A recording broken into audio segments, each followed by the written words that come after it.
Morning Lahore, जागो लाहौर में आप सबको खुश आमदीद कहते हैं। और जनाब आप सबको जुम्मा मुबारक। एक हंसती मुस्कुराती और खूबसूरत सी सुबह के साथ मैं हूँ आपकी होस्ट मुनीबा आसिफ। नया दिन है, नई सुबह का आगाज़ कर चुके हैं और दुआ है कि जनाब आप सब लोग जहाँ कहीं भी हों ठीक ठाक हों, खैर आफियत से हों और अपना और अपने इर्द गिर्द चाहने वालों का खूब ख्याल भी रख रहे हों। और तमाम अहले इस्लाम को जागो लाहौर की तरफ से, हमारी टीम की तरफ से, जनाब दुनिया मीडिया ग्रुप की तरफ से जुम्मे का जो बहुत ही अजीम दिन है ये मुबारक हो। और दिन का आगाज़ जुम्मे की मुनासबत से ही करते हैं और प्यारे नबी सल्लल्लाहु अलैहि वसल्लम की एक हदीस मुबारक आपको सुनाती हूँ कि नबी अकरम सल्लल्लाहु अलैहि वसल्लम ने फरमाया कि तुम जिस वक्त तक मोमिन ना होगे जन्नत में दाखिल ना हो सकोगे, और जब तक आपस में एक दूसरे से मोहब्बत ना करोगे मोमिन ना बनोगे। क्या मैं तुम्हें ऐसी चीज़ ना बतला दूं कि अगर तुम उस पर अमल पैरा हो गए तो एक दूसरे से मोहब्बत करने लगोगे। आपस में सलाम बकसरत किया करो, आपस में सलाम को आम करो, यानी हर मुसलमान के लिए ख्वाह इससे जान पहचान है भी या नहीं हो, सलाम ज़रूर करना चाहिए। और इसके बाद सलाम करने और इसका जवाब देने के हवाले से भी इस्लाम में बड़े वाज़े अहकामात हमें मिलते हैं कि जब किसी मुसलमान को सलाम किया जाए तो उसके ज़िम्मे जवाब देना वाजिब हो जाता है, और अगर बग़ैर किसी उज़र के जवाब ना दें तो गुनाहगार होगा। अलबत्ता जवाब देने में दो बातों का इख्तियार हमें है, जिसके बारे में हमें बताया जाता है कि जनाब जिन अल्फाज में हमें सलाम किया जा रहा है ना, उनसे बेहतर अल्फाज में आपने उसका जवाब देना है।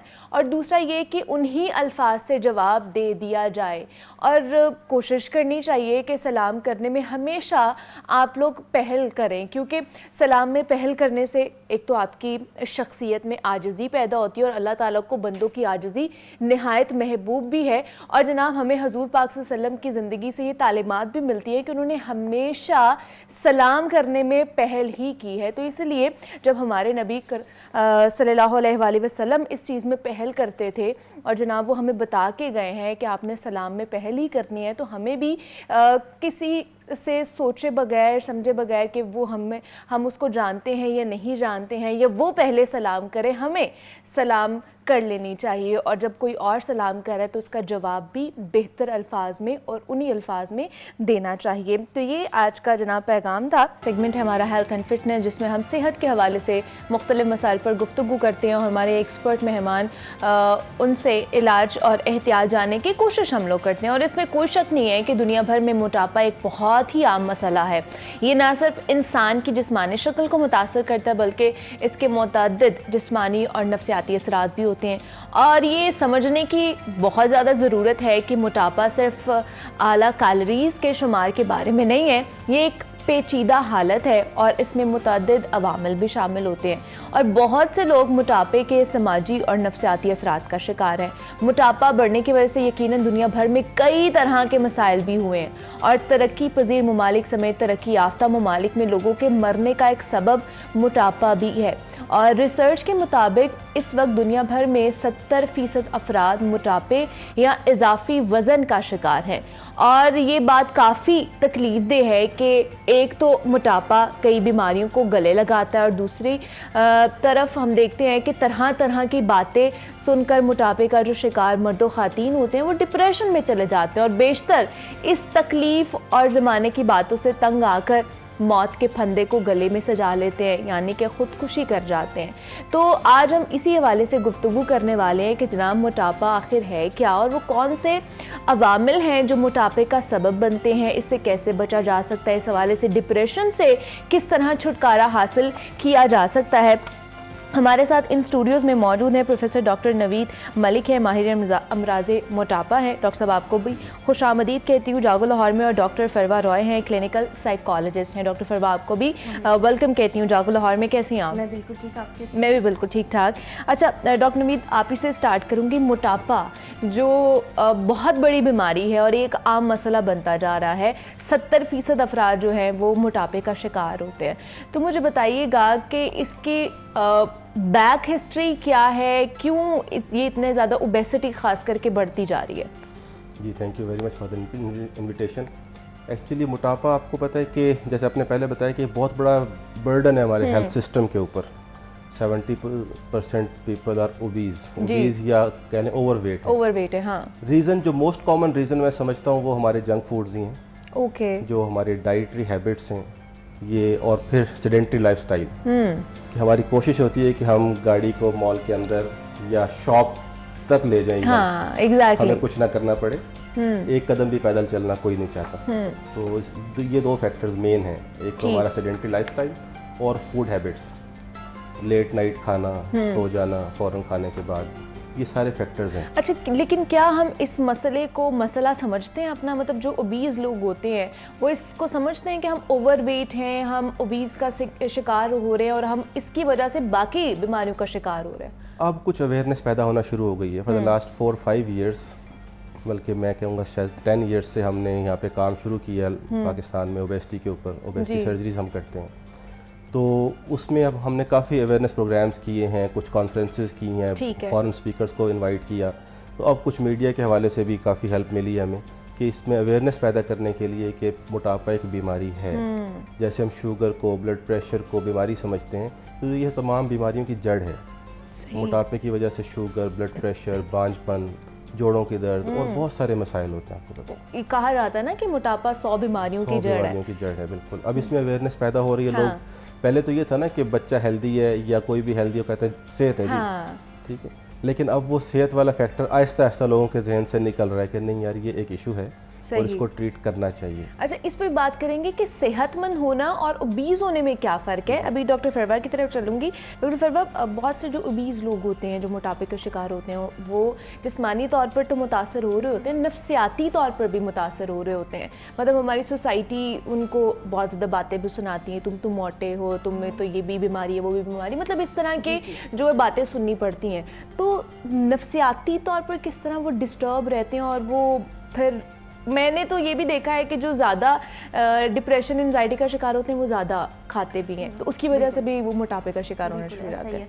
एक्चुअली जो हमारी बॉडी और जो हमारा ब्रेन है वो as a same unit function करता है। तो ऐसा है कि जैसे ही हमने देखा कि हमारा वेट गेन होना शुरू हो रहा है या हम थोड़े से मोटे लग रहे हैं, तो हमने मेंटली तौर पे वो प्री कंटेम्पलेशन स्टेज पे चले गए। हमने नेगेटिव थिंकिंग स्टार्ट कर दी कि मेरा वेट गेन हो रहा है। आहिस्ता आहिस्ता फिर जब फैमिली वाले उन्होंने थोड़ा सा क्रिटिसाइज करना शुरू किया कि तुमने वेट गेन कर लिया, तो वो एक नेगेटिव जो थॉट्स है ना, उसका पैटर्न स्टार्ट हो गया। अब हमारे नेगेटिव थॉट्स स्टार्ट हुए, हम वक्तन फवक्तन जैसे फारिग बैठे हैं तो हमने सोचना शुरू कर दिया मैं तो मोटी हो रही हूँ या मेरा वेट गेन हो रहा है, अब मैं क्या करूँगी, सोसाइटी एक्सेप्ट नहीं करेगी। तो वो एक सोशल प्रेशर आ जाता है, कुछ नेगेटिव थॉट्स आ जाते हैं, जिस वजह से आपका जो एक वेट गेन होना भी शुरू हो जाता है। फिर आप वेट गेन होने से खुद को छोड़ने के लिए आप बिंज ईटिंग शुरू कर देते हो। बिंज ईटिंग के साथ साथ नेगेटिव जो थॉट्स का साइकिल चलता रहता है, और ये एक वो फिर आप एक विशियस साइकिल में चले जाते हो। Binge eating, negative thoughts, binge eating, negative thoughts, और रिजल्टेंटली आप ये फिर सुसाइड की तरफ चले जाते हो। मतलब हम बहुत से लोग ये कहते हैं ना कि स्ट्रेस होता है तो उसकी वजह से भी हमारा वेट बढ़ना शुरू हो जाता है। वो इस वजह से कि स्ट्रेस ईटिंग बहुत ज़्यादा बढ़ जाती है हमारी।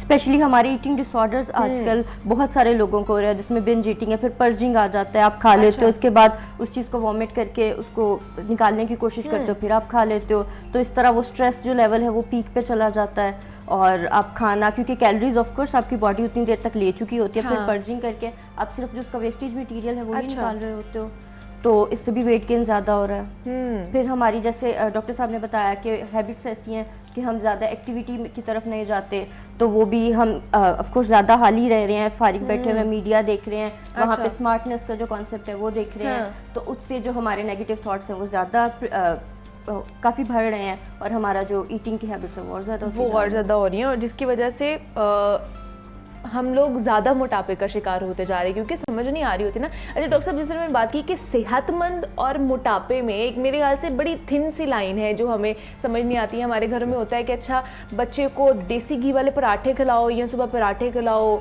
हर चीज़ में घी डाल के उन्हें खिलाओ, तो ये सेहतमंद होगा। क्या ये सेहतमंद होगा या ओबीज होगा? नहीं, देखें, जो है ना आपकी डाइट, उसको कंज्यूम भी करना है आपने। अच्छा। और ये पर्सन टू पर्सन वेरी करती हैं चीज़ें। मैं हमेशा कहता हूँ अपने पेशेंट से, जैसे हमारी शक्लें मुख्तलिफ हैं, इस तरह हमारा इंटरनल सिस्टम भी डिफरेंट है। ट्रू। हो सकता है मुझे एक चपाती काफ़ी हो या किसी और को हाफ चपाती काफ़ी हो जाए। सही। अगर वो एक चपाती लेगा तो उससे क्या होगा, हाफ जो है उसकी कैलोरीज कन्वर्ट हो जाएंगी, जो यूटिलाइज हो जाएगी। जो half chapati that will be converted into fats. Okay, ठीक है। अब कहने को ये है कि जी मैं तो एक चपाती खाता हूँ, ठीक है, लेकिन वो हाफ चपाती जो कंटिन्यूसली फैट्स में कन्वर्ट हो रही है, for example even 10 grams of fat daily बन रही है, तो आप कैलकुलेट कर लें कि 2 इयर्स से 3 इयर्स के बाद कितनी फैट्स कलेक्ट हो जाएंगी। तो ये जो अगर हम खा पी रहे हैं तो इसको फिर कन्वर्ट भी करना है अपने एक्सरसाइज से, जिम से। बच्चों के हाथ में सेल फोन है, वो क्रिकेट फुटबॉल सब कुछ यहीं पे खेल रहे हैं बैठ के, एक्टिविटीज़ नहीं है। तो जो आपने पूछा कि ये डिफरेंस क्या है ओबेसिटी में और सेहतमंद होने में, ये हम कैलकुलेट करते हैं BMI से, जो एक रफ सा कैलकुलेटर है हमारा। BMI अगर 20 तक है तो ठीक है, ओके, 25 तक भी एक्सेप्टेबल होता है। 25 प्लस जब जाता है फिर हम कहते हैं कि दिस इज ओवरवेट। ओके, 30 से ऊपर चला जाए तो हम कहते हैं ओबेसिटी क्लास 1, 35 से ऊपर जाए तो ओबेसिटी क्लास 2, और 40 से ऊपर चला जाए तो हम कहते हैं मॉर्बिड ओबेसिटी है। तो इसके साथ बहुत सी बीमारियां आती हैं, इवन ओबेसिटी क्लास 2 के साथ भी बहुत सी बीमारियां आती हैं। अच्छा, शुगर, ब्लड प्रेशर वगैरह तो बहुत कॉमन है। तो हम ट्रीट करते हैं, अल्लाह का शुक्र ये ठीक भी हो जाती हैं, वापस आ जाती हैं चीज़ें सारी। सही। लेकिन उसके लिए फिर ये होता है ना कि आपको अपना वजन कम करना पड़ता है। एग्जैक्टली, मेन चीज़ तो वही वजन है। हाँ, कि वजन कम करेंगे तभी तमाम तर जो उससे इंटरलिंक्ड बीमारियां हैं उनसे छुटकारा हासिल किया जा मेरी सकता है। स्पेशलिटी ये नहीं, हम सिर्फ वेट कम करते हैं। अच्छा, हम सिर्फ वेट कम करते हैं, बाकी सब चीज़ें खुद ब खुद ख़त्म हो जाती हैं। क्या बात है। शुगर परमानेंट सोल्यूशन, हमेशा के लिए ख़त्म हो जाती तो है। ये क्या ट्रीटमेंट, क्या है, क्या प्रोसेस होता है? इट्स किस तरह सर्जिकल weight- ट्रीटमेंट एक्चुअली। ठीक है। हमारा स्लोगन भी यही है, permanent treatment of obesity and diabetes. कि आप शुगर को कंट्रोल नहीं करते, आप सिर्फ ओबेसिटी कंट्रोल करते हैं ठीक है। सर्जिकली। उसमें 2-3 ऑप्शन है हमारे पास, एक स्लीव गैस्ट्रेक्टमी है, स्टमक को छोटा करना, एक स्टमक को बाईपास करना, गैस्ट्रिक बाईपास। अच्छा। उसकी डिफरेंट टाइप्स हैं, फिर मिनी गैस्ट्रिक बाईपास ठीक है, है। वुमेन वाई गैस्ट्रिक बाईपास है। तो ये सारी डिफरेंट ऑप्शन हैं। तो उससे क्या होता है कि मैल अब्जॉर्प्शन होती है, खाना कम खाया जाता है। कुछ रिस्ट्रिक्टिव प्रोसीजर्स हैं कि आपने अगर 1 चपाती खानी है तो आप क्वार्टर चपाती खाते हैं, आपका पेट भर जाता है। ठीक है, और ये भी नहीं कि आपको क्रेविंग हो रही है कि आपने खाना ही खाना है, नहीं, क्वार्टर चपाती खा के आपका पेट भर जाता है, यू आर डन, ओके जी। अब जो मर्जी आपके सामने पड़ा होगा आप नहीं खाएंगे, दिल ही नहीं कर रहा खाने को। और एक है ये मैल अब्जॉर्प्टिव प्रोसीजर्स जो हम स्पेशली डायबिटीज़ के लिए करते हैं। सही। पेशेंट्स 100 यूनिट्स इंसुलिन के ले रहे होते हैं, उनको ऑपरेट करते हैं, right on the day of surgery they leave everything. Sugar की मेडिसिन बंद, इंसुलिन बंद। इसमें ये होता है कि मैल अब्जॉर्प्शन होती है, एक तो डाइट वैसे कम हो जाती है, थोड़ा खाना कम हो जाता है, और फिर अगर आप एक्स्ट्रा खा भी रहे हैं तो वो अनडाइजेस्टेड बाहर निकल जाता है, एब्जॉर्ब नहीं होता। ओके, ठीक है। अच्छा, जिसने डॉक्टर फरवा आप भी बात करी थी कि नेगेटिव थॉट्स बहुत ज़्यादा आते हैं, स्ट्रेस भी होना शुरू हो जाता है, डिप्रेशन का शिकार बहुत से पेशेंट्स हो जाते हैं, और यही नेगेटिव थॉट्स जो हैं ये हमें सुसाइड की तरफ भी ले जाते हैं। मतलब हम नहीं उसके साथ कॉप अप कर पाते हैं तो एट द एंड हमारे पास ये होता है कि अच्छा चलो अपनी ज़िंदगी ही ख़त्म कर लेते हैं। तो इस तरह के जो नेगेटिव थॉट्स हैं उनसे किस तरह कह लें कि छुटकारा हासिल किया जा सकता है? अगर आ रहे हैं तो किस तरह उन्हें कंट्रोल किया जा सकता है? बिल्कुल, जैसे मैंने पहले बात की, एक विशियस साइकिल है जिसमें आप आ जाते हो, तो इट्स नीडेड कि आप वो साइकिल ब्रेक कर दो। और वो साइकिल कैसे ब्रेक करना है, जब आपको नेगेटिव थॉट्स आएंगे इसके लिए डिफरेंट आप थेरेपीज लेते हैं। ठीक है। लेट्स सपोज कि अगर आपका ये कॉन्सेप्ट है कि मैं ज़्यादा खाऊंगी तो मुझे थोड़ा स्ट्रेस रिलीफ होगा, तो आपने उन्हें सिर्फ ये बताना है कि स्ट्रेस रिलीफ होने का ज़्यादा खाने से कोई कनेक्शन नहीं है। अच्छा, ठीक है। अगर आपको स्ट्रेस रिलीफ करना है तो आप ज़्यादा ऐसी एक्सरसाइजेस करें, लेट्स सपोज आप योगा कर लें या डिफरेंट ऐसी मेंटल रिलैक्सिंग एक्टिविटीज़ में खुद को इन्वॉल्व कर लें जहाँ से आपको रिलीफ फील हो। फिर जब लोग उन्हें क्रिटिसाइज करते हैं तो उन्हें ये बताना है कि क्रिटिसिज्म और बिंज ईटिंग का भी कोई रिलेशनशिप नहीं है। तो जब आपको क्रिटिसिज्म फेस करना है तो आपने अपनी सेल्फ एस्टीम बूस्ट करनी है और खुद को मोटिवेट करना है कि मुझे अपना वजन कम करना है, इंस्टेड ऑफ कि आपने दोबारा खाना है। तो सिर्फ उनको एक मेंटली कंसेप्चुलाइज कराने की ज़रूरत होती है। थोड़ा सा एक्टिविटी अगर हम स्केजुलाइज उनकी करा दें, लेट्स सपोज के उनको एक प्रॉपर चार्ट दे दें कि आपने इस टाइम में ये एक्टिविटी करनी है जिससे आपका वेट लूज होगा, इसके अलावा आपने ऐसे थॉट्स को नहीं देखना, या आपने कुछ सर्टेन अपना वरी टाइम बना लें जब आपने सिर्फ बिंज ईटिंग करनी है, या आपने सिर्फ नेगेटिव थॉट्स उसके बारे में सोचना है, इसके अलावा पूरे दिन में ऐसा कोई ख्याल नहीं आना। अच्छा, लेकिन ऐसे कंट्रोल किया जा सकता है अपने माइंड को? जैसे 23 आवर्स आप कंट्रोल कर रहे हैं तो 1 घंटा मार्जिन दे देंगे तो ये बेहतर है, इससे कि आप 23 घंटे खाएं। फिर वो आहिस्ता आहिस्ता जो 1 घंटा वो खा रहे होते हैं उनको वो उसकी मतलब उन्हें बहुत ज़्यादा ओवर लगने लग जाता है कि वो 1 घंटा, फिर वो हम रिड्यूस करते करते आधे घंटे पे आ जाते हैं, 15 मिनट पे आ जाते हैं, और उनको बिहेवियर एक तरह का उनका स्केड्यूल हो जाता है। लेकिन किस तरह डाइवर्ट करें, मतलब अपनी थॉट्स को, कि अगर एक इस तरह की डेंजरस थॉट्स आ रही हैं, नेगेटिव थॉट्स आ रही हैं, तो उनको पॉजिटिव थॉट्स में किस तरह कन्वर्ट किया जा सकता है, या अपने माइंड को किस तरह उससे जो है कह लें कि डिस्कनेक्ट किया जा सकता है? ये पर्सन टू पर्सन हम उसके इंटरेस्ट पे देखते हैं। लेट्स सपोज अगर किसी को कोई लेडी है जिन्हें घर बहुत संभाल के सजावट का शौक है, तो हम उन्हें कहेंगे कि अपने घर में जो आपका सबसे खूबसूरत किचन का बॉक्स होता है, अच्छा। उसको यूटिलाइज करें, उसे अपने पास रखें। अच्छा। जब भी आपको नेगेटिव थॉट आया कि फलां ने मुझे ये कहा था कि तुम मोटी हो रही हो, आप उससे उस कागज पे लिखें और उस डिब्बे में डाल दें, और खुद को ये कहें कि अभी मैं इसके बारे में नहीं सोचूंगी। जब मेरा वो 1 घंटा है, जब मैंने नेगेटिव थॉट्स और खाना है, सिर्फ उस टाइम इसके बारे में सोचूंगी। इस तरह वो पूरा दिन उन्हें कंट्रोल करते जाते हैं, वो थॉट्स को लिख के रखते हैं, और जब उनका 1 घंटा आता है उसे 1 बाय 1 खोल के देखते हैं। हाँ। तो इस तरह वो ये होता है कि बम्बार्डमेंट हो जाती है काइंड ऑफ ना, कि नेगेटिव थॉट्स की, इसने मुझे दिन में 4 लोगों ने कहा, 1 बाय 1 सोचते हैं, फिर लगता है कि फजूल हो गया। क्योंकि स्ट्रेस एंजाइटी इज वो एक हम पे स्टांस आता है। जैसे वो टाइम गुजरा तो हमें वो थोड़ी सी जो उसकी हाइप होती है वो कम होने लग जाती है। अब जब आपको सुबह के 2 बजे किसी ने कहा था कि तुम मोटी हो, और आप रात के 9 बजे उसे देख रहे हैं, तो वो आपको थोड़ा सा वैसे ही उसका फर्क पड़ना कम हो जाता है। मतलब वो असर जो है ना वो कम हो जाता है, या फिर उसके बारे में इतना ज़्यादा नहीं भी सोचते हैं। अच्छा डॉक्टर साहब, अब तो पहले हम देखते थे कि जो 40 साल से ऊपर हैं या 50 साल से ऊपर, उनमें ये देखा जाता था कि मोटे हो रहे हैं। अब तो नौजवान नस्ल भी हमारी, इवन के जो हमारे बच्चे हैं घर के, वो भी ओबीज होते जा रहे हैं, और उनको भी मुख्तलिफ शुगर उन्हें है, हाइपरटेंशन फिर उन्हें हो जाती है इस तरह की। तो क्या जो देखने वाले हैं, जो पेरेंट्स हैं ख़ास करके, उन्हें क्या बोलेंगे, क्या टिप्स देंगे? क्योंकि अगर बचपन ही हमारा इस तरह गुजरेगा तो बड़े होके भी तो हमें यही चीज़ें मिलेंगी। फिर एग्जैक्टली पेरेंट्स को ही कंट्रोल करना चाहिए। आजकल बच्चों में ओबेसिटी बहुत ज़्यादा है। आपने जैसे मेंशन किया ना, पीडियाट्रिक ओबेसिटी बहुत बड़ा एक चैलेंज है हमारे लिए, और वो बढ़ती भी जा रही है। लाड प्यार में पेरेंट्स कहते हैं चलें ये खा लें, वो खा लें। अच्छा बच्चा थोड़ा सा हेल्दी हुआ तो सब उसको अप्रिशिएट करते हैं, बड़ा प्यारा बच्चा है, गोल मटोल सा है। ठीक है, वो गोल मटोल जब एक हद से ऊपर गुजरता है, तो फॉर एग्जांपल अभी हमने एक बच्चे को ऑपरेट किया, he was 200 kg, 10 years of age, 200 kg, 200, yes. oh my God. वो बेचारा चल भी नहीं सकता था। उस मतलब जाहिर है आपकी लेग्स एक ख़ास वज़न को उठाने के लिए बनी है। exactly. वो अगर 40-50 kg 60 kg को उठाने के लिए बनी है, आप उसके ऊपर 200 kg डालेंगे तो क्या होगा? तो ये पेरेंट्स को थोड़ा सा मेरा ख्याल है इसमें अवेयरनेस चाहिए कि बच्चों को जंक फूड से अवॉइड करवाएं, स्पेशली ये सॉफ्ट ड्रिंक्स जो हैं। अच्छा। एक स्प्राइट में आई थिंक 6 टेबल स्पून जो है ना वो शुगर होती है एटलीस्ट। तो टू मच कैलोरीज दिन में पता नहीं कितनी बार बच्चे पीते हैं, शौक में पिला देते हैं या बच्चों को प्यार में पिला देते हैं। ये प्यार नहीं है, ज़्यादती है इनके साथ। ठीक है। तो जंक फूड्स अवॉइड करें मैं कहता हूँ। और दूसरा, उनकी एक्टिविटीज़ को खुद मॉनिटर करें बच्चों की, उनको स्विमिंग कराएं, उनको जिम लेकर जाएं, या एटलीस्ट कोई मतलब ऑन ग्राउंड गेम्स ओपन। लेकिन डॉक्टर साहब जिनकी फैमिली में ये चीज़ होती, फैमिली में भी तो मोटापा होता है ना, और वो चलता जाता, तो वो किस तरह इसको हैंडल कर सकते हैं? बिल्कुल आपकी बात ठीक है। ये ना बहुत सारे फैक्टर्स हैं, ये कोई एक सिंगल फैक्टर नहीं है कि कोई बंदा ज़्यादा खा रहा है तो वो मोटा हो जाएगा, ऐसा नहीं है। कुछ जेनेटिक्स में भी होती है। फॉर एग्जांपल एक फैमिली को हमने 19 पेशेंट्स को ऑपरेट किया, एक ही फैमिली के, सारे ओबीज थे। ओके। तो वो जेनेटिक्स होती हैं। अच्छा, उसको शुरू में या तो आप कंट्रोल कर लें, ठीक है, अपनी ईटिंग हैबिट्स को शुरू में कंट्रोल कर लें और एक ख़ास हद तक वज़न को ना बढ़ने दें।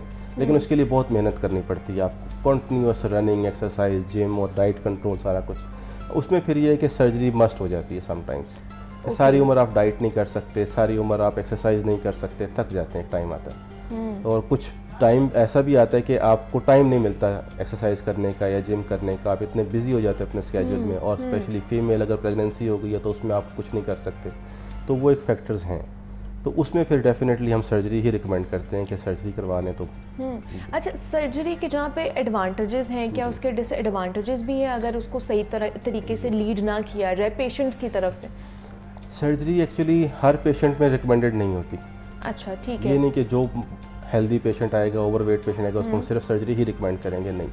और again surgery is tailored according to the patient. हर पेशेंट के लिए डिफरेंट सर्जरीज हैं, सबकी स्लीव कर दें नहीं, सबका बाईपास कर दें नहीं। अच्छा, ओके। हर पेशेंट के लिए अपनी डिफरेंट सर्जरीज हैं।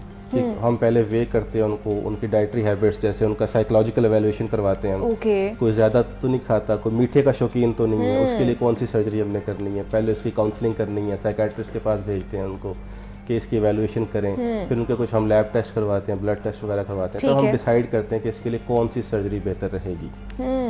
फिर जाके ये सारा प्रोसेस होता है। ये भी कोई आम और इतना टाइम टेकिंग प्रोसेस ही होता है ना, पूरे पहले रिपोर्ट्स की टेस्ट किए कि क्या कोई बीमारी तो नहीं है, उससे पहले वजन खुद से भी थोड़ा सा कम करना पड़ता है पेशेंट को। मैं हमेशा ये कहता हूँ अपने पेशेंट से कि हम पहले पेशेंट की विल पावर चेक करते हैं, कितना शौक है इसको वज़न कम करने का, कितना सीरियस है वज़न कम करने में। एटलीस्ट मैं 2 वीक्स लेता हूँ हर पेशेंट को प्रिपरेशन में। अच्छा। पेशेंट मेरे पास क्लिनिक में आया है तो मैं उसको कुछ डाइट प्लान्स दूंगा, कुछ उसको टेस्ट एडवाइस करूंगा, visit me after 2 weeks. 2 week के बाद उसने अगर 5 kg भी लूज किया, it means he is serious about, तो फिर हम उसको प्रोसीड करते हैं। अदरवाइज हम फिर वही साइकेट्रिक एवेल्यूएशन कि ये कितना सीरियस है, इसको सीरियसनेस की तरफ लाना है हमने, ये अपना वेट रिड्यूस करें। ठीक है। अच्छा डॉक्टर फरवा, लास्ट कमेंट्स आपसे लेना चाहूँगी कि क्या आप कमेंट देना चाहेंगे, क्या पैगाम देना चाहेंगे देखने वाले और ख़ास करके जो 20 लोग हैं और जो इस मेंटली स्टेट में इस वक्त मौजूद हैं, उन्हें क्या कहेंगे आप? बिल्कुल, सबसे पहले तो मेरा इंटरेक्शन है वो यंगस्टर्स के साथ है, यूनिवर्सिटी गोइंग स्टूडेंट्स के साथ, तो सबसे ज़्यादा वही इसका शिकार भी हैं। एंड आई वांट कि आप लोग अपना एक जो डेली लाइफस्टाइल है उसको ऐसा रखें जिसमें आप मोबाइल फ़ोन यूजेज के साथ साथ कुछ फिजिकल एक्टिविटीज़ को भी इंड्यूस करें। प्लस आपको अपनी सेल्फ स्टीम बूस्ट करने के लिए आपको अपने आप पे फ्रीक्वेंटली काम करते रहना चाहिए। जिस तरह हमारे फिजिकल हाइजीन्स होते हैं, उस तरह मेंटल हाइजीन्स भी हैं, जिनका ख्याल बहुत ज़रूरी है रखना। अच्छा। अगर कोई क्रिटिसाइज कर रहा है तो इसका ये मतलब नहीं है कि आपने उसको अपनी नर्व्स पे सवार कर लेना है। अगर क्रिटिसिज्म पॉजिटिव है तो उस पर काम करें, उस चीज़ को रिड्यूस करने की कोशिश करें, इंस्टेड ऑफ के उस क्रिटिसिज्म को अपनी नर्व्स पे सवार कर लें, उसको नेगेटिव थॉट्स को सोचते जाएं और वो अपना स्कीमास बना लें और आप उसके अकॉर्डिंग जो एंड प्रोडक्ट है वो फिर सुसाइड के अलावा या डिप्रेशन के अलावा आपके पास कोई ऑप्शन ना बचे। तो आहिस्ता आहिस्ता अपने आप पे काम करते जाएं, ये नहीं कि खुद को छोड़ देना है। आपकी ये एज है कि आपको आहिस्ता आहिस्ता ग्रो करना है और आगे अपनी फील्ड्स में जाना है, तो यूटिलाइज़ करें इसको। बिल्कुल ऐसे ही है। और ये हमारी सोसाइटी में भी एक पॉजिटिव बिहेवियर की बहुत ज़्यादा ज़रूरत है कि जनाब टूवर्ड्स अदर हमारा जो बिहेवियर है वो पॉजिटिव होना चाहिए। और डॉक्टर साहब, आपसे भी लास्ट कमेंट, लास्ट पैगाम देना चाहूँगी देखने वालों के लिए। अगेन मैं वही कहूँगा कि अगर आपका वेट गेन हो रहा है तो उससे अर्ली स्टॉप करें।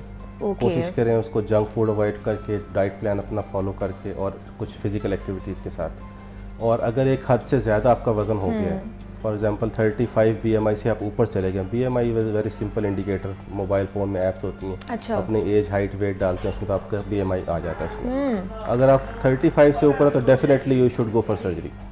और कोई ऑप्शन रह नहीं जाती। और 40+ है तो 100% सर्जरी ही है। आप कहें जी हम इससे रिड्यूस कर लेंगे, येस यू कैन रिड्यूस, लेकिन ultimately you will go for surgery. आप वापस रीगेन भी कर लेते हैं। अच्छा। तो अर्ली स्टेजेस में ओबेसिटी को कवर करना, कंट्रोल करना ज़्यादा इजी है एज़ कम्पेयर टू जब आप ज़्यादा ओबीज होते हैं। और सर्जरी ये बहुत सेफ़ है, but in safe hands. It's a complicated surgery, expert hands में ये बहुत सेफ़ है। ठीक है जी। आप अपनी सेहत का खुद ही ख्याल रखना पड़ता है हमें। और इनिशियल स्टेजेस पे अगर आप मोटापे को पकड़ लेते हैं तो आपकी पूरी ज़िंदगी अच्छे तरीके से गुजर सकती है। प्रोफेसर डॉक्टर नवीद मलिक हमारे साथ मौजूद थे, डॉक्टर फरवा रॉय हमारे साथ मौजूद थी। डॉक्टर साहब आपका भी बेहद शुक्रिया, डॉक्टर फरवा आपका भी बहुत शुक्रिया कि आप यहाँ पर आए। और जनाब ओबेसिटी के हवाले से हम बात कर रहे थे। यहाँ पर एक छोटी सी ब्रेक लेते हैं, मिलते हैं इस ब्रेक के बाद।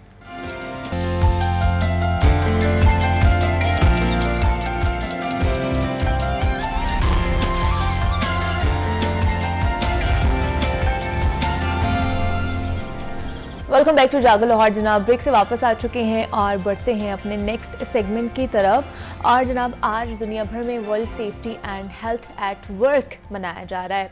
और इस हवाले से अक़वाम मुत्तहिदा का इदारा बराए लेबर 2003 से ये दिन मना रहा है। और इस दिन को मनाने का मकसद वर्क प्लेस पर हादसात को रोकना है। और इसलिए इस दिन पर इस आगाही को फैलाना बहुत ज़्यादा ज़रूरी है कि मालिकान वर्कर्स को मुकम्मल हिफाजती माहौल दें जिसमें वो काम करें। और इस हवाले से कवानीन और इन पर अमल दरामद की भी ज़रूरत होती है। सेहत और ज़िंदगी वर्कर्स का एक बुनियादी हक भी है। और इस दिन पर ये आगाही भी दी जाती है कि वर्कर्स को स्ट्रेस ना दिया जाए और उनके औकात कार में उनको खाने पीने या थोड़ी देर रेस्ट करने की भी इजाज़त होनी चाहिए। और सबसे अहम बात ये कि जब वर्कर्स या एम्प्लॉयज़ घर चले जाएं तो उनको फ़ोन कर करके एटलीस्ट तंग ना किया जाए और उनके आराम और सुकून का भी ख्याल रखना चाहिए हमें, और मुलाजमीन की बेइज्जती ना की जाए। परेशानी, डिप्रेशन इंसान को मौत के मुंह में ले जाता है और वर्कर्स खुदकुशी भी कर लेते हैं। आलमी इदारा सेहत ने ये इंकशाफ भी किया है कि पाकिस्तान में खुदकुशी की शरह 8% से भी तजावुज़ कर चुकी है, जबकि खुदकुशी की 200 में से एक कोशिश कामयाब भी होती है। और वर्कर्स को इज़्ज़त और वक्त पर तनख्वाह मिलना उनका एक बेसिक राइट भी है, और इसी तरह बुनियादी सहूलियात पर भी उनका हक है। तो उनको ऐसा काम का माहौल मिलना चाहिए जिसमें उनकी जान और माल दोनों महफूज रहे। लेकिन इनको मुमकिन कैसे बनाना है, एक जो ऑर्गेनाइजेशन होती है उसके क्या क्या जिम्मेदारियां होती हैं, world safety and health at work day के हवाले से आज हम गुफ्तगू करेंगे इन डिटेल में। हमारे साथ हसन रज़ा इस वक्त मौजूद हैं जो कि मैनेजमेंट कंसल्टेंट हैं, और अक्सा दुरानी HR एक्सपर्ट हमारे साथ इन स्टूडियोज़ में मौजूद है। अक्सा आपको भी वेलकम कहती हूँ जागो लाहौर में, और हसन आपको भी वेलकम कहती हूँ जागो लाहौर में। कैसे हैं आप दोनों? ठीक ठाक हैं? अल्हम्दुलिल्लाह। अच्छा हसन, आप इसे स्टार्ट करूँगी। मैनेजमेंट कंसल्टेंट हैं आप, तो आज वर्ल्ड सेफ्टी डे मनाया जा रहा है, और एक तो बताइए कि मेरे ख्याल से अभी ज़्यादातर इसके बारे में बात होना शुरू हुई है कि किस तरह अपने एम्प्लॉयज़ की हमें सेफ्टी का, जान और माल दोनों का जो है ना हिफाजत करनी चाहिए, ख्याल रखना चाहिए। लेकिन एक ऑर्गेनाइजेशन की क्या क्या जिम्मेदारियां होती हैं टुवर्ड्स देयर एम्प्लॉय? बिल्कुल सही है। अच्छा मुनीबा, मैं स्टार्ट करूंगा एक बड़ी अच्छी लाइन से, और मैंने ये एक इदारे में लाइन पढ़ी थी, हेल्थ सेफ्टी एनवायरनमेंट, जब हमने वहाँ लॉन्च किया था, और वो लाइन ये थी कि एक छोटी सी भूल कर देती है नुकसान। एक छोटी सी भूल कर देती है नुकसान, ले सकती है वो आपकी जान।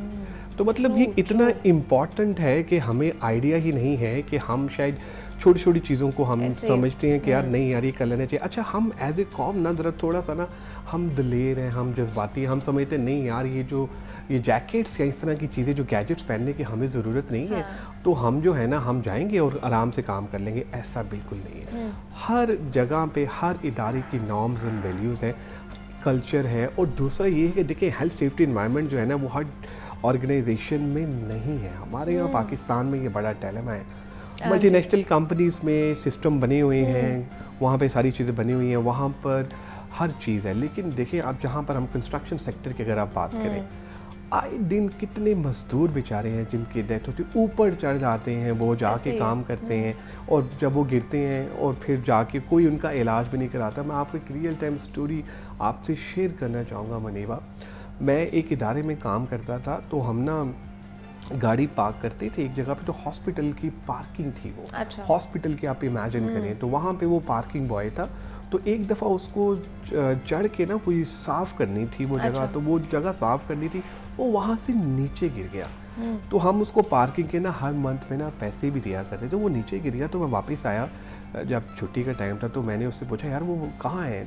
उसका बेटा खराब। उसने कहा बाबा ना नीचे छत से गिर गए हैं। तो ये वाले जो हॉस्पिटल वाले हैं ना, ये उठा के उनको गवर्नमेंट के हॉस्पिटल में ले गए हैं और वहाँ जाके उनको दाखिल करवाया है। मतलब आप ये लेवल चेक करें कि वो प्राइवेट था। अच्छा, वो फिर उसका इलाज भी ठीक नहीं करवाया। और दूसरा ये कि उन्हीं के एम्प्लॉय था ना, उन्हीं के एम्प्लॉय था। अच्छा, क्योंकि उनको फिर देखे ना, क्योंकि हमारे पाकिस्तान में तो वो लॉज और पॉलिसीज तो स्ट्रॉन्ग है नहीं। अगर कहीं ये गिरते हैं, खुदा न खास्ता बाहर होता, तो वो सू कर सकते थे। यहाँ पे तो ऐसा इन्वायरमेंट और वो कल्चर ही नहीं। अब वहाँ पे उसका इलाज करवाया, वो बेचारे की यहाँ पे पसलियों में उसको चोट लगी, फिर कुछ अरसे के बाद महीने 2 महीने के बाद उसकी डेथ हो गई। ना उसकी कोई इंश्योरेंस क्लेम हुई, ना ऐसी चीज़ें कुछ हुई।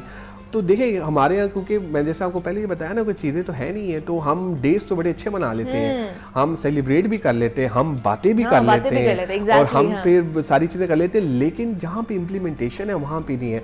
और देखिए हम लोग तो चले जैसे भी है करें, सही मुश्किल ज़िंदगी जो है ना उस बेचारे मजदूर की है। और सबसे ज़्यादा कंट्रीब्यूशन किसका होता है? उन्हीं का होता है। मकान बनवाते हैं, हम तो नहीं ईंटें लगवाते, हम तो नहीं मतलब वो नलके शलके सेट करते, वो आके वहाँ पे करते हैं। अब किसी को कोई नुकसान होता है, कोई चीज़ होती है, तो देखें फिर अल्टीमेटली क्या होता है, वो ठेकेदार कहता है जाओ तुम जाके अपना इलाज खुद कराओ। इसी तरह ऑर्गेनाइजेशन में भी ऐसी नहीं लेता ना कोई। मेरा ख्याल है कि ये जो हेल्थ सेफ्टी एनवायरनमेंट जो ILO ने ये इनिशिएटिव लिया, वर्ल्ड वाइड बड़ा अच्छा किया। अब आके पाकिस्तान में मैं देख रहा हूँ मैन्युफैक्चरिंग सेक्टर में पर्टिकुलरली बहुत अच्छे इनिशिएटिव लिए जा रहे हैं।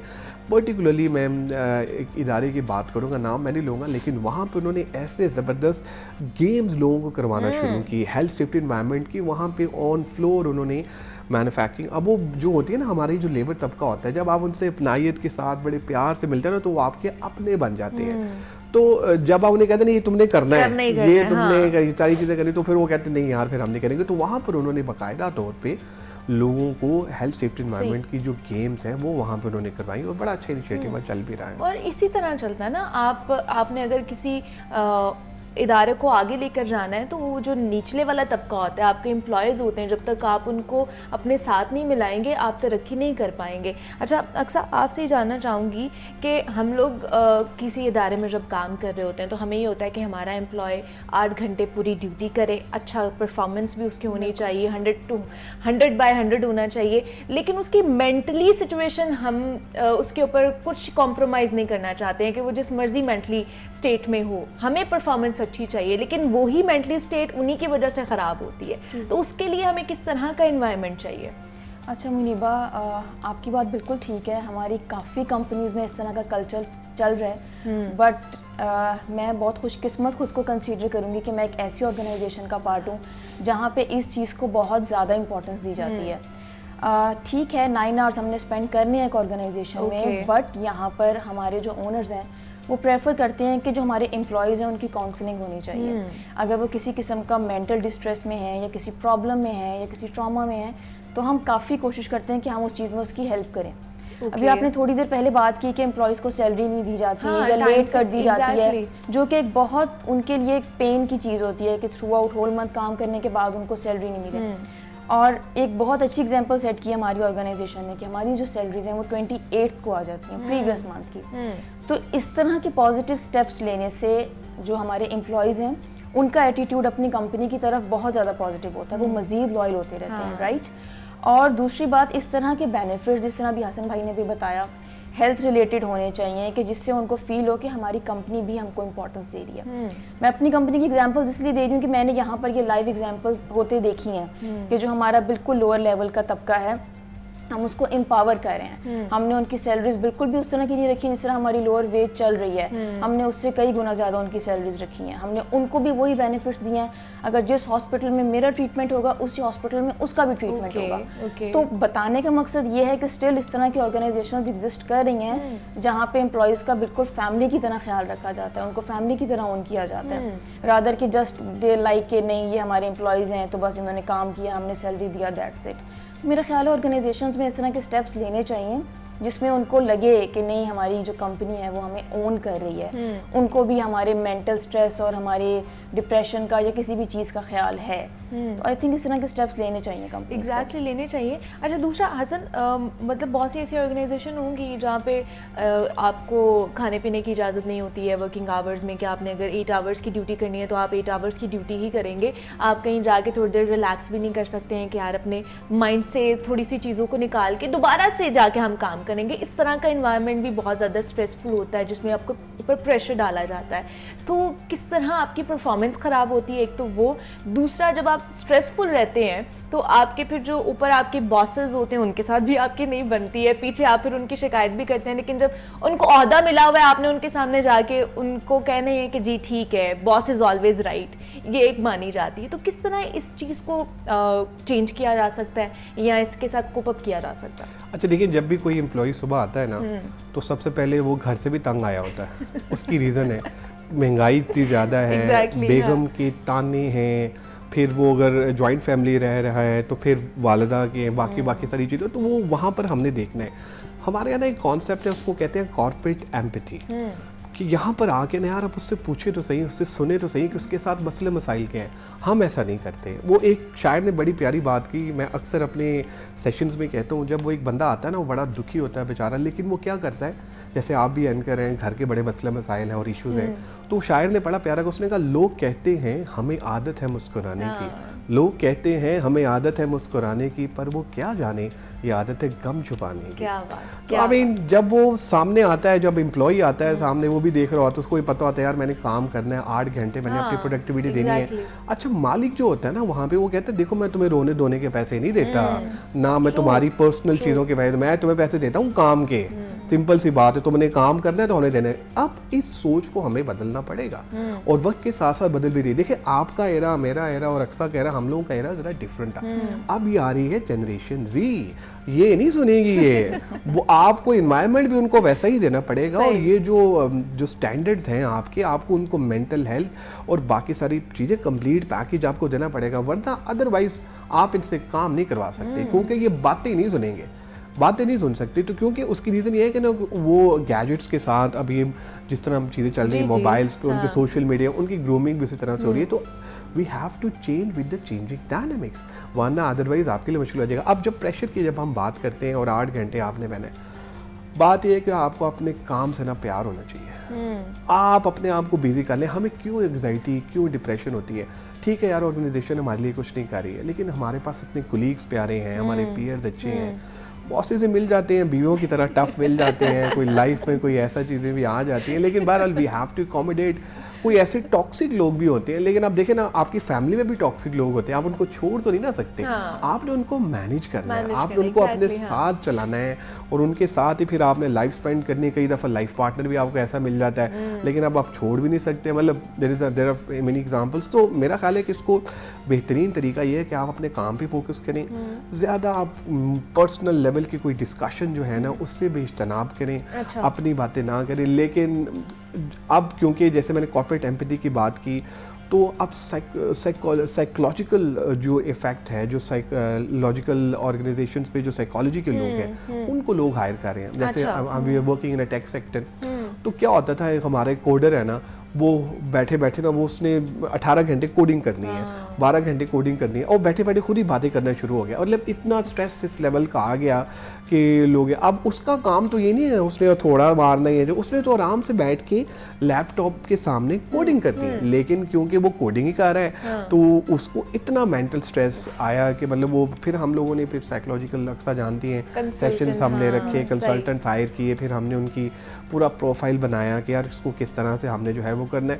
तो इसको फिर आपको तरीके से मैनेज करना होता है। अच्छा जब हम इसको बात करते हैं यानी इसको साइकोलॉजिकल इशू है, ऑर्गेनाइजेशन कहती है इसको फारिग कर दिया, वो कहती है ये पागल है भाई, इसके ना कोई मसला है, ऑर्गेनाइजेशन के लिए जो है वो नुकसानदेह साबित हो सकता है। हालांकि सबसे ज्यादा हमदर्दी तो आपको उसके साथ होनी चाहिए और आपको उसकी सपोर्ट हेल्प करनी चाहिए। आप हम देखें कि फैमिली में भी हमारे साथ यही होता है, वो कहते हैं किसके पास जाना है, साइकोलॉजी उसके पास जा रहे हो, तुम पागल हो गए यहाँ पे, या तुम पागल कर दोगे। तो फिर इस तरह की चीज़ें जो है ना वो मेरे ख्याल हो रही होती हैं। तो with the passage of time organisations को भी समझना चाहिए। मैं समझता हूँ जहाँ पर अक्सर काम कर रही हैं, बाकी ऐसे इदारे हैं, तो बहुत अच्छी ऑर्गेनाइजेशन है। हमें उस तबके की बात करनी चाहिए जिसको 2-2, 3-3 महीने सैलरी नहीं मिलती है। और जब वो जाता है ना घर अपने, तो वो जो लेके जाता है, अब आप एक चीज़ देखें ना कि जब हमारा कोई ऐसा एम्प्लॉय है जो हालात से तंग होता है, वो घर जाता है ना, वो कहता है 1 घंटे मुझे मत छेड़े, मूड ख़राब होता है। क्योंकि देखें ना फैक्टर्स है ना, मल्टीपल फैक्टर है। सारा दिन आपने खड़े होकर काम किया है, आपको एक अच्छा पैसा भी खाली नहीं हो सकता, आपको शाबाशी भी यार एक बहुत बड़ी एक वो है, आप थपकी दे सकते हैं, आप हंस के उससे बात कर सकते हैं, पर ऐसा एक इन्वायरमेंट ही नहीं है। क्योंकि जो इन्वायरमेंट है, जो ये स्ट्रेस मैनेजमेंट है, वो टॉप से मैनेज होनी है।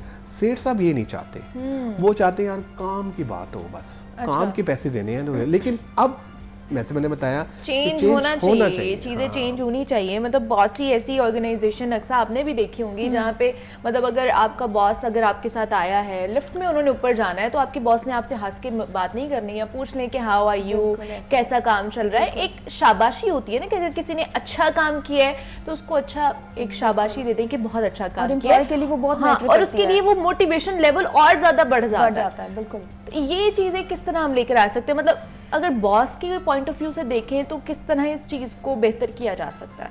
अच्छा, बॉस के पॉइंट ऑफ व्यू से देखा जाए तो हम लोग अपनी ऑर्गेनाइजेशन में करते हैं और कंपनीज को इस तरह करना चाहिए कि हम लोग मंथली बेसिस पे हमने बॉस की भी कंसल्टेशन होनी चाहिए मेरे ख्याल से। एग्जैक्टली बॉसेस किसी की भी अच्छे- होनी अच्छे चाहिए, mentor की। होनी चाहिए। उनका माइंडसेट यही चल रहा है कि अगर हमने थोड़ा सा एम्प्लॉय के साथ हम फ्री हो गए या अगर हमने अप्रिशिएट कर दिया तो कहीं ये मतलब ना डाइवर्ट ना हो Exactly, कोई जाए, फ्रैंक ना हो जाए यार, ना हो पैसे ना जाए। मांग ले, हाँ, सबसे बड़ा ये होता है कि पैसे ना पैसे ना मांग मांग ले। ले। लेकिन उनको इस चीज़ का आइडिया होना चाहिए कि जैसे भाई ने बताया अभी कि एक थपकी या एक एप्रिसिएशन का वर्ड या एक रिवॉर्ड या एम्प्लॉय ऑफ द मंथ या कोई बोनस उनका जो मोराल है ना वो यहाँ से यहाँ पहुँचा देता है।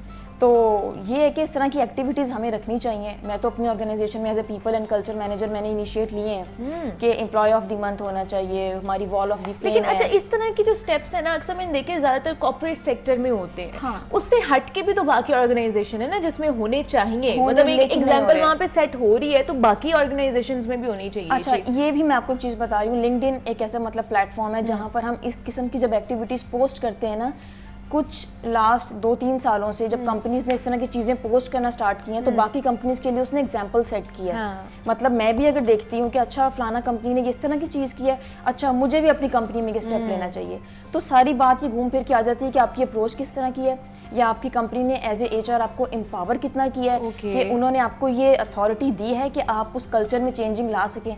हम लोग HR को ले तो आते हैं लेकिन हम इतना एम्पावर नहीं करते उनको कि जितना कि वो कंपनी का कल्चर बदल सके, एम्प्लॉयज़ की बेनिफिट के लिए काम कर सके।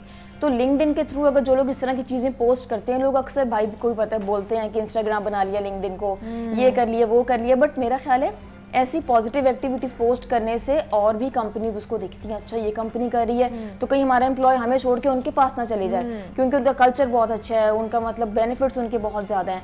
तो ये चीज़ें एग्जाम्पल सेट करने से होंगी। आज अगर मैं कर रही हूँ कल को ये करेंगे, आप करेंगे, तो ये चेंज आएगा, ग्रेजुअली आएगा, बट आएगा ज़रूर, और वो हमारे स्टेप लेने से ही आएगा। स्टेप लेने से आएगा। और जिस तरह हसन ने भी बात की थी कि जो नेक्स्ट जनरेशन है ना, जब तक आप उसको उसका अच्छे वाला माहौल नहीं देंगे, एनवायरनमेंट नहीं देंगे सेफली, जहाँ पे वो काम कर सके, जहाँ पे वो मेंटली बड़े खुश हों, तभी वो अच्छे तरीके से काम करेंगे और आपकी कोई भी ऑर्गेनाइजेशन हो, कोई भी बिजनेस हो, वो तरक्की करेगा, वरना कुछ नहीं हो सकता है। पुराने ज़माने गुजर गए हैं जिनमें हमने काम किए हैं, अब नहीं वो हो सकता है। अच्छा हसन, लास्ट क्या पैगाम देना चाहेंगे जो लोग देख रहे हैं, जिन्होंने अपना बिजनेस करना है या जो ऑलरेडी देख रहे हैं, उन्हें क्या पैगाम देते हैं? अपने वर्कर्स को किस तरह बिल्कुल। रखना अच्छा, चाहिए? सबसे पहले तो मैं ये कहूँगा जैसे कि आज हम हेल्थ सेफ्टी एनवायरनमेंट डे जो है वो मना रहे हैं, तो वो खाली मनाए ना, उसको इम्प्लीमेंट भी Implementation भी करें, करें, मतलब पॉलिसीज और प्रोसीजर ऐसे लेके आए। देखिए इसका मेन ऑब्जेक्टिव क्या है? मेन ऑब्जेक्टिव ये है कि आपका जो वर्कर है ना, प्रिवेंशन मेजर्स लें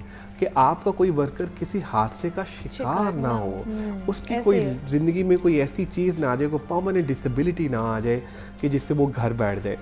होता ये है कि जब ऐसा कुछ होता है ना, तो फिर ना तो उसकी, मैंने बताया, कोई इंश्योरेंस हुई होती है, ना उसका कोई मंथली लगता है, तो उसकी लाइफ ना डिस्टर्ब हो जाती है। तो जो हमारे जो वर्कर्स हमें अभी देख रहे हैं इस प्रोग्राम को, मैं उनको ये मैसेज देना चाहूँगा कि खुदा के लिए, अपने लिए नहीं तो अपने बच्चों के लिए वो जो गैजेट्स हैं, वो जो सारी चीज़ें हैं जो ऑर्गेनाइजेशन अगर आपको दी हुई हैं, वो ज़रूर पहने। और ऑर्गेनाइजेशन का क्या रोल है? ऑर्गेनाइजेशन का ये रोल है कि इम्प्लीमेंटेशन करवाए। वो अगर वो चाहते हैं कि यार हादसे कम हो, जैसे फॉर एग्जांपल कहीं आग लग जाती है, हाँ, exactly. तो देखिए ना, देयर इज ट्रेनिंग, वहाँ पर आपको ट्रेनिंग दी होती है, देनी वो चाहिए, हाँ जी। आपको वो मॉक सेशंस कराते हैं कि यार देखो खुदा ना खास्ता आग लग गई है तो आपने उसके इस तरह से रोकना है, कोई एमरजेंसी पड़ेगी, फर्स्ट एड आपने इस तरह से देनी है, इन्वायरमेंट को आपने क्लीन किस तरह से रखना है, क्या चीज़ें हैं। तो मुझे लगता है कि ये ऑर्गेनाइजेशन और एम्प्लॉयज़, ये दोनों का रोल है कि वो कोलैबोरेशन के साथ इसके ऊपर काम करें। और जैसे अभी मोटिवेशन की बात की, तो मोटिवेशन मैं ये कहूँगा कि ठीक है, अगर लेट्स सपोज आपको लग रहा है यार कि ऑर्गेनाइजेशन जो है वो नहीं कर रही है या इस तरह से है, तो आप अपने आप को सेल्फ मोटिवेट करें, अपने आप को इस तरह से इंगेज करें, चीज़ें देखें क्या है। देखें, वो कहते हैं ना कि अभी इश्क के इम्तहान और भी हैं, वो मतलब तेरे सामने आसमान और भी हैं, तो आप अपने आप को वहाँ पे इंगेज करके रखें, चीज़ों को देखें। वर्ल्ड सेफ्टी डे है, अच्छा ये डे के साथ साथ ये पूरा वीक मनाया जा रहा है, बाय द वे ये पूरा वीक ही चलेगा, वीक ही इस चीज़ को लेकर चलेंगे। अच्छा, अक्सर आप क्या लास्ट कमेंट करना चाहेंगे? मैं इस पर यही कमेंट करना चाहूँगी स्पेशली एम्प्लॉयर्स के लिए कि काइंडली कुछ इस तरह के बेनिफिट्स भी बनाएं लेबर क्लास के लिए भी। चलें आप लोग जो है पढ़े लिखे तबके को तो दे देते हैं, बट उनके भी कुछ राइट्स हैं, उनकी भी फैमिलीज हाँ, हैं, उनका वो भी डिजर्व करते हैं, वो भी आपकी एक ऑर्गेनाइजेशन सबसे ज़्यादा वही deserve करते हैं, एग्जैक्टली, हाँ। सबसे ज़्यादा उन्हीं का पार्ट है। हाँ। थोड़ा उनके बारे में भी सोचें, अगर आप अपने रेवेन्यू को ज़रा कम करके उनको ज़रा बेनिफिट दे देंगे तो आई थिंक वो भी मज़ीद लगन से काम करेंगे और उनकी भी फैमिलीज आपको दुआएं देंगी। तो इट्स नॉट लाइक कि आपने बस पढ़े लिखे लोगों को ही सपोर्ट करना है, तो उनका भी उतना ही पार्ट है जितना एक पढ़े लिखे एम्प्लॉय का पार्ट है। बिल्कुल ट्रू, ऐसे ही है। हसन रज़ा मैनेजमेंट कंसल्टेंट हमारे साथ मौजूद थे और अक्सा दुरानी HR एक्सपर्ट हमारे साथ मौजूद थे। अक्सा, बहुत शुक्रिया आपका, और हसन आपका भी बहुत शुक्रिया कि आप दोनों यहाँ पर आए। वर्ल्ड सेफ्टी डे हम मना रहे थे और जनाब उस हवाले से हमने गुफ्तगू की है कि किस तरह एक ऑर्गेनाइजेशन की जिम्मेदारी होती है अपने वर्कर्स को किस तरह लेकर चलना है, उनकी एनवायरनमेंट को, उनकी मेंटल स्टेट को किस तरह लेकर चलना है। यहाँ पे छोटी सी ब्रेक लेते हैं, मिलते हैं इस ब्रेक के बाद।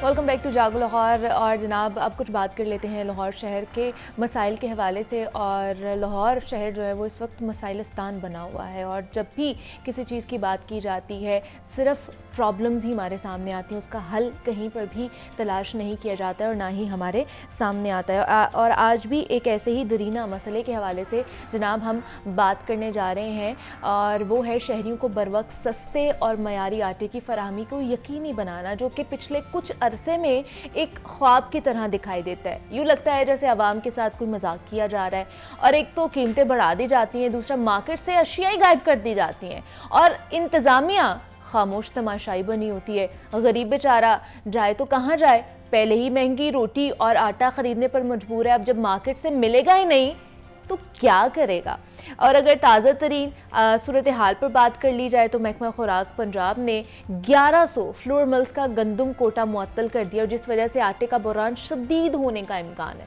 और लाहौर की 80 फ्लोर मिल्स में से 20 बड़ी मिल्स के पास गंदम के ज़खायर चंद रोज़ के बाकी रह चुके हैं, और शहर में आटा बहरान पैदा होने का शदीद खदशा है। जबकि ओपन मार्केट में फ़ी मन गंदम का जो रेट है वो 5500 रुपये तक पहुँच गया है, और शहर के बेशतर मराकज़ से 10 और 20 किलो आटे के थैले गायब हो चुके हैं। आवाम जो है वो ख्वार होकर रह गई है। 20 किलो आटे का जो थैला है वो 2316 रुपये से बढ़कर 2550 में बिकने लगा है, और 1158 रुपये में मिलने वाला जो 10 किलो का थैला था अब वो 1280 रुपये का हो गया। और लाहौर समेत पंजाब भर के डिप्टी कमिश्नर्स ने प्राइवेट परमिट देने से भी इनकार कर दिया, और सूबाई दारुल हुकूमत में 20 किलो थैले की रोज़ाना तलब 2 लाख है।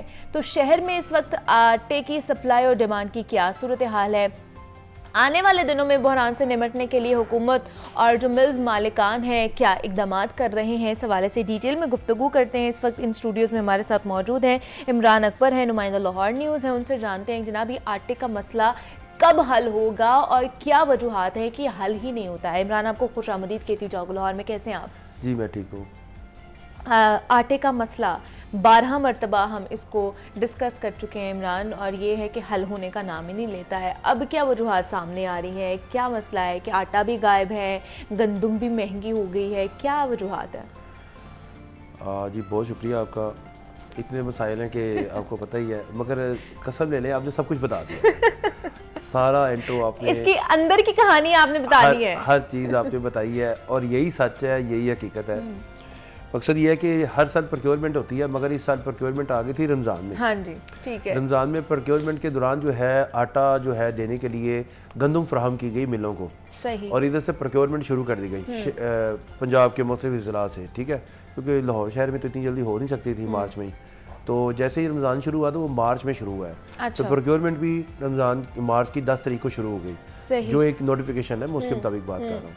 तो अब चूँकि रमज़ान ख़त्म हो गया, फ्री आटा स्कीम खत्म हो गई, और ओपन मार्केट में आटा जो है वो 1150 रुपये 10 किलो आटे का थैला, कोई तकरीबन 2350 रुपये के करीब जो है 20 किलो आटे का थैला। हाँ जी। तो ये था, अब नहीं है। अच्छा। अब ये सूरत हाल हुई है कि जैसे ही प्रोक्योरमेंट ने जोर पकड़ा है, हर ज़िले में जो है हर DC ने अपना टारगेट पूरा करना है। हर डिप्टी डायरेक्टर ने अपना टारगेट पूरा करना है गंदम का, अच्छा। काश्तकार से। अच्छा। तो 35 लाख मैट्रिक टन गंदम का हदफ पूरा करना है। और ये 35 लाख मैट्रिक टन गंदम जो है ये उसके अदाद शुमार में लिखी होती है। इन्होंने कम से कम 45 से 50 लाख मैट्रिक टन के गंदम के दरमियान जाना होता है, ताकि इनके पास अजाफी गंदम जो है वो भी मौजूद हो, ताकि कभी भी कोई मौजूदा सूरत हाल, कोई बहरान आए तो वो गंदम निकाल सके। मगर मौजूदा सूरत हाल में 35 लाख मैट्रिक टन गंदम को पूरा करने का हदफ है। और हर डीसी ने क्या किया है, उससे ना अब परमिट हर चीज़ बंद कर दिया। कहता है पहले मेरा हदफ पूरा होगा तो आपको मैं सरकारी गंदम उठाने दूंगा। अच्छा। महकमा खुराक के डिप्टी डायरेक्टर ने भी यही किया है कि पहले हदफ पूरा होगा तो भाई फिर बात करेंगे, इसके पहले नहीं बात। अब हर साल ही ऐसे होता है, जैसे प्रोक्योरमेंट शुरू होती है तो परमिट बंद हो जाते हैं। ठीक है। और जो आपको सरकारी गोदाम से जो गंदम है उसको नहीं उठाने दिया जाता, बल्कि ताले लगा दिए जाते हैं। अब ये तो हो गए आपके सरकारी मामला। तो प्राइवेट जो है ओपन मार्केट में गंदम जो है आड़तों में पड़ी होती है, बड़ी बड़ी मंडियों में पड़ी होती है, किसी के पास कुछ गंदम पड़ी होती है कि अब उन लोगों से खरीदने का भी एक तरीकाकार है, जिसके लिए आपको एक परमिट इशू करवाना पड़ता है। महकमा खुराक के DFC से, डिप्टी डायरेक्टर से, वो भी बंद कर दिए गए हैं। वो इसलिए कि अगर वो ये कहते हैं कि अगर ये भी नहीं आपने लेने, क्या पता कि हदफ पूरा ना हो, बुरहान की शक्ल जो है वो आपको पता है मौसमी हालात ठीक नहीं है, बारिशें हो रही हैं, तो वो यहाँ से भी उठा सकते हैं। अब मार्केट में जो गंदम रेट है वो 3900 रुपये है सरकारी, ठीक है। 2300 से 3900 पर जंप किया, 2300 रुपये से 3900 पर जंप किया, यानी कि कहाँ पे 63 रुपये किलो आटा था, 63 से 65 के दरमियान बिकता था, कहाँ पे 115 रुपये 80 पैसे हो गया, और कहाँ पे अब 128 रुपये फी किलो बिक रहा है। ये एक अलग कहानी है। मगर मौजूदा सूरत हाल में एक गंदम का दाना है तो उस दाने से क्या क्या कहानियां निकलती हैं और कहाँ पे जाती हैं और आम आदमी तक कहाँ पर पहुंचती है। अब हुआ क्या कि रमज़ान में आपको मिल रहा था आटा फ्री आटा मिल रहा था, उस आटे के कुछ बैग जो है वो तंदूरों पर भी चले जाते थे।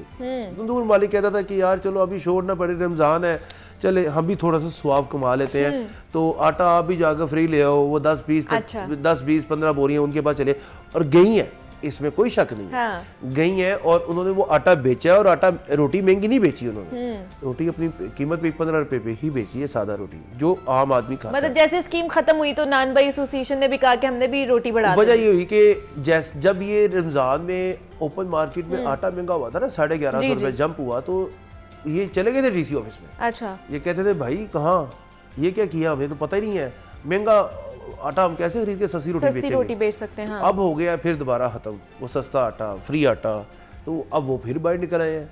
तो कल ये फिर डीसी ऑफिस गए हैं, वहाँ फिर इन्होंने अपनी जो एक माह पहले 3/10/2023 की एप्लीकेशन थी उसको दोबारा से डायरी नंबर लगवा कर वहाँ पे कहा है कि जी ये देखिए हम क्या कह रहे हैं, आप हमारी बात नहीं मान रहे, तंदूरों को यहाँ तो ताले लग जाएंगे, तो यहाँ हम फिर बाहर आ जाएंगे, हम बाहर नहीं आएंगे, आप हमें रोकेंगे तो फिर हम अपने बच्चों को बाहर ले आएंगे। अब मौजूदा सूरत हाल ये है कि आपके शहर के बेशतर तंदूरों पर ये गंदम की कहानी जो शुरू हुई है, ये आटे की कहानी जो महंगा हुआ है, इसकी वजह से बेशतर तंदूरों पर जो रोटी है वो 15 की बजाय 20 या 22 रुपए तक बिक रही है। और इसमें जो खमीरी रोटी है, नान का जो तस्करा है, वो एक अलग चीज़ है, वो एक अलग चीज़ है। अब जो रोटी है वो 20 रुपए बिक रही है, 15 रुपए से शुरू हुई रोटी, यानी कि पहले 13 रुपए की थी, फिर 14 की हुई, फिर अब 15 की हुई। अब 15 रुपए की रोटी है, सादा रोटी 15 रुपए की है, और 15 रुपए से 20 रुपए के तक पहुंच गई। और वो मानते हैं हम बेच रहे हैं, कहते हैं हम कोई गुनाह नहीं कर रहे, हमें आटा ही 1150 रुपए का मिल रहा है, यानी कि आटा आपने 550 रुपए महंगा कर दिया और हम अपनी रोटी 15 रुपए की रखें, हाउ इट इज पॉसिबल, यानी कि ये तो मुमकिन नहीं हो सकता। मगर वो कहते हैं कि हमारी बात माने, लेकिन तो हम बाहर आ। लेकिन आटा जब महंगा किया जाता है इमरान, तो क्या इन लोगों से मुशावरत नहीं की जाती? फिर वही बात, अगर मुशावरत करें, अगर आप ये तो वो सरकार मतलब कहती है डंडे के जोर पे तो नहीं चल सकती ना ये चीजें, शोर नहीं डालना। अच्छा। शोर डालोगे तो ये डिंगी मुश्तियां हो जाएंगी कि लोग कहेंगे कि नहीं होना चाहिए, कुछ कहेंगे होना चाहिए, कुछ कहेंगे। मशवरा नहीं करना, अगर मशवरा किया तो फंस जाएंगे, मारो जम मारो, देखेंगे बाद में क्या होता है। यही हुआ है कि हमें नहीं, बल्कि सारी कौम को उन्होंने फ्री आटे के पीछे लगाया। लाइनों में लगाया, अच्छा, सबने देखा, और जो सिचुएशन बनी थी लाइनों सबने में देखा, लग के आटे की, वो भी सबने देखा, हम देखी तो है। खिलाफ नहीं जा हाँ रहे, जी, सबने देखा किस तरह से आटा मिला। जी ऐसे ही है। अब ये अल्लाह जानता है या वो बंदा जानता है जिस तरह उसको आटा मिला है, ऐसे रखकर।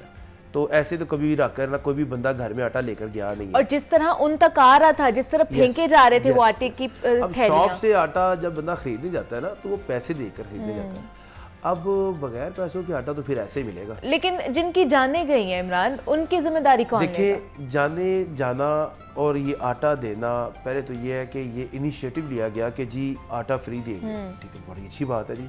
आटा फ्री देना है तो आप तरीके से देना। कोई मैनेजमेंट होनी चाहिए। कोई नहीं, ना ना ना, जिस तरह दिया है, बिलीव करें रमज़ान में एक तो रोज़ा था तो वहाँ पे सवालात ही सवालात थे, मगर अब सबकी जो नज़रें थी वो इस तरफ थी, महंगाई की तरफ, यानी कि जो आटा महंगा किया है वो तो अब अवाम की जो चीखें निकल रही है वो ना, अब पता चल रहा है ना वो उस अवाम वक्त को। तो हाँ। जाहिर बात है, कोई 3-4 बैग लेकर जा रहा है, कोई 6 लेकर गया है, कोई 7 लेकर गया है, इसमें कोई शक सही। नहीं, आटा आटा हो गया है। हम ये कहे, पहले तो मैं ये कहता हूँ कि जो सरकार की बात है वो उसको मानना चाहिए। ठीक, किसी को फायदा भी हुआ है मगर किसी को नुकसान नहीं हुआ। सही। एक थैला तो लाजमी लेकर गया किसी ना किसी तरीके से। अब जो लेकर जाना चाहते थे, मैं उनकी बात कर रहा हूं। हाँ, अच्छा, जो अब सूरत हाल है, अब वो जब जाते हैं मार्केट में, क्योंकि ईद को गया माशाल्लाह 5वां-6वां रोज़ा, 5-6 दिन हो गए। अब मार्केट हो गई ओपन मार्केट में मिलता है 1250 रुपए का 10 किलो आटे का थैला, जो कि नहीं है, वो गायब हो चुके हैं। हाँ जो जी। कि नहीं है, क्योंकि सरकारी प्रोक्योरमेंट चल रही है ना। जी। अब मामला है हदफ पूरा करने का, तो 10 किलो आटे का थैला तो हो गया बंद, तो अब इसमें मिलेगा 20 किलो नहीं, आटे का थैला। हदफ तो डिप्टी कमिश्नर ने पूरा करना है, तो अवाम का इसमें क्या कसूर है? देखिए, महकमा खुराक उसको कहता है कि भाई मुझे गंदम जो है इधर उधर नहीं होनी चाहिए, गंदम की नकलो हमल जो है वो बिल्कुल ठीक रहनी चाहिए। डीसी को बाकायदा मुरासला जारी होता है अच्छा। कि मुझे गंदम चाहिए किसी सूरत में। इनका एक सिस्टम है पूरा, मुंजियाँ होती हैं, ज़मीन है, गिरदावरी है, पूरा सिस्टम है ज़मीन पर। जब वो गंदम उठाते हैं तो उसकी गिरदावरी पूरी करनी होती है। उसमें पटवारी से लेकर तहसीलदार से कानोगो से हर जगह पे उनकी एक सिस्टम चल रहा होता है। काश्तकार को 3970 रुपए इस तरह नहीं मिल जाते फी मन के पीछे, उसको बाकायदा तौर पर काश्तकार को 3970 रुपये जो है वो 70 रुपये ट्रांसपोर्टेशन की मद में फी मन के पीछे और 39 रुपये रेट है। ये जब उसको मिलना है तो फिर उसने अपनी गंदम को, किसी की अच्छी होनी है, किसी की कुछ थी, मगर मिलना 3900 रुपये है। ठीक है, ये नहीं कि मोटी बरीक गंदम का सोचते यार, नहीं, वो अगर मिलना मानना है तो ठीक उसको 3900 है। मिलना है, मगर काश्तकार के लिए भी फायदा हुआ है। मगर मैं कहता हूँ कि इस महंगाई के दौर में 3900 रुपया भी उसके लिए कुछ नहीं है। लेकिन ये कब तक चलेगा? ये प्रोक्योरमेंट कब तक चलेगी? ये सारी सिचुएशन के आटा गायब अभी तो रहेगा, रोटी मुनीबा महंगी आज होगी। 28 हो गई है, 29-30 बारिशों के लिए 5-6 दिन हाँ जी, की 5 पेशगोई मई की है, गरज पेशगोई चमक की के गई। साथ, ज़ालाबारी के साथ, ये नहीं कि लाहौर शहर में, बाहर के इलाकों में। जी। तो अभी तो ये पेशगोई है, तो ये भी कहा गया है कि अपनी अपनी जो है जल्दी जो गंदम की फसल है उसको किसी तरीके से भी जो है वो इसको या तो अपने गोदामों में इसको ढांपें, काट पे के रख लेना, तो हाँ जी। या उसके ऊपर तरपाल वगैरह का बंदोबस्त करें, कहीं भी बारिश हुई तो गंदम की फसल। और ये प्रोक्योरमेंट के दिन इंतहाई अहम होते हैं कि बारिश के पानी का कतरा लगा नहीं गंदम को तो गंदम खत्म हो गई, उससे गंदम की फसल को सिर्फ पानी का कतरा लगना है तो खराब हो जानी है उसको। कौन सी, अच्छा बाद में धूप भी लगी तो कोई मसला ही नहीं है, वो तो खत्म हो गई, दाने खत्म हो गए, उससे पीसने नहीं बाद में। तो यही सूरत हाल है कि अगर आपका आपको इस दफ़ा, मैंने जो अभी तक मेरी इतलात है, इस दफ़ा आपकी गंदम की फसल बहुत अच्छी है। इस दफ़ा इनके पास अपने ज़हाइर जो है गंदम के बहुत ज़्यादा होने हैं जो कि मेरी कल की इतलात थी। और इस दफ़ा गंदम का जो टारगेट है वो भी ऊपर जाना है बहुत ज़्यादा। अब ये सारी चीज़ें कल तक की थी, अब ये बारिशें जो 6 दिन में बारिशें जो होनी है ये किस तरह की, किस नौयत की होनी है, ये अल्लाह जाने कि किस तरीके से होना है, किस तरीके से ये चलना है और किस तरीके से काश्तकार ने अपनी फसल को बचाना है, किस तरीके से जहाँ जो वहाँ की इंतजामिया है उसने काश्तकार की मदद करनी है, किस तरह करनी है, लेकिन ये तमाम तरीके शामिल होने हैं इसमें। अब देखिए क्या बनता है, मगर मकसद ये है कि आपके शहर लाहौर में इस वक्त शहर के मुतअद्दिद तंदूरों पे 20 रुपए की रोटी है, 50 रुपए तक का नान है। लेकिन इंतजामिया तो यही दावा कर रही है कि रोटी 15 रुपए की ही है। देखिए इंतजामिया ये तो नहीं कहेगी कि जी रोटी 20 रुपए की है, इंतजामिया की नोटिफिकेशन के मुताबिक तो रोटी 15 रुपए की है।